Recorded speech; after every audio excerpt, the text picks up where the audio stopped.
Halo, Assalamualaikum warahmatullahi wabarakatuh. Perkenalkan, nama saya Riri Subriana dari kelas 5A NPM 19310021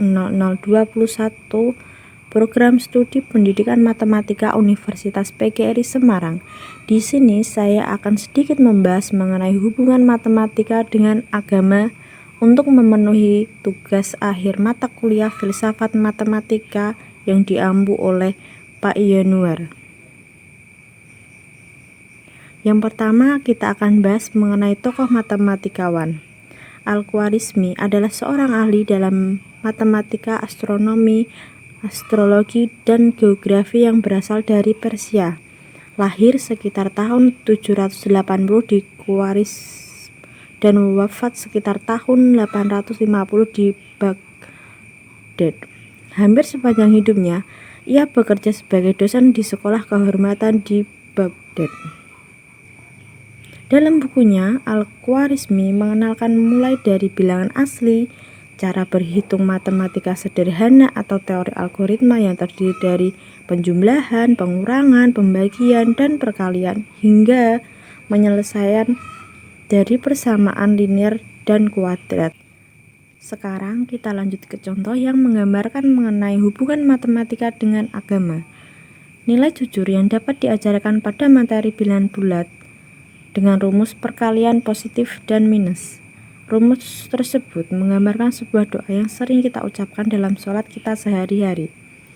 Di sini negatif kali positif sama dengan negatif yang menandakan jika suatu kesalahan dikatakan benar, maka itu kita telah berbohong atau berdosa. Kemudian positif kali negatif sama dengan positif itu menandakan bahwa sesuatu kebenaran jika dikatakan salah, maka kita juga berbuat kebohongan atau dosa. Kemudian negatif dikali negatif sama dengan negatif. Nah, di sini menandakan bahwa sesuatu kesalahan jika dikatakan salah, maka kita telah melakukan hal yang benar sehingga kita mendapatkan sebuah pahala. Kemudian positif dikali negatif sama dengan positif. Ini menandakan bahwa sesuatu kebenaran jika kita katakan benar, maka kita berbuat kebenaran sehingga nanti kita akan mendapat pahala. Nah, hal ini juga terdapat dalam Al-Quran. Allah Subhanahu wa Ta'ala berfirman, "Dan janganlah kamu campur adukan kebenaran dengan kebatilan, dan janganlah kamu sembunyikan kebenaran sedangkan kamu mengetahuinya." Jika kita merasa ragu akan hubungan antara matematika dengan agama, maka saya akan menampilkan contoh yang kedua. Contoh kedua ini mengenai penggunaan rumus pembagian. Rumusnya adalah P dibagi H kecil sama dengan H besar, atau P dibagi 0 sama dengan tak hingga. Nah, sebagai contoh, 1 juta dibagi 5.000 maka hasilnya 200. 1 juta dibagi 2.500 hasilnya 400, dan 1 juta dibagi 1.000 hasilnya 1.000.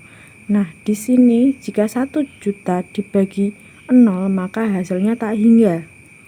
Nah, poin terakhir ini yang merupakan bukti pemberian yang ikhlas kepada orang yang membutuhkan, maupun kecil, sedikit, atau banyak tanpa mengharap imbalan apapun kecuali ridho Allah Subhanahu wa Ta'ala, maka kita akan mendapatkan balasan tak terhingga darinya.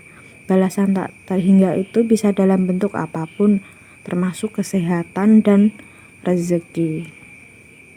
Nah, hal ini juga tertuang dalam Al-Quran seperti berikut. Allah Subhanahu wa Ta'ala berfirman, "Perumpamaan orang-orang yang menafkahkan hartanya di jalan Allah adalah sama dengan sebutir benih yang menumbuhkan 7 tangkai. Pada setiap tangkai tumbuh 100 biji. Allah melipat gandakan balasan bagi siapa yang Dia kehendaki, dan Allah Maha luas karunia-Nya, lagi Maha mengetahui." Nah, dari uraian singkat tersebut, maka kita dapat mengambil kesimpulan bahwa ada hubungan antara matematika dengan agama.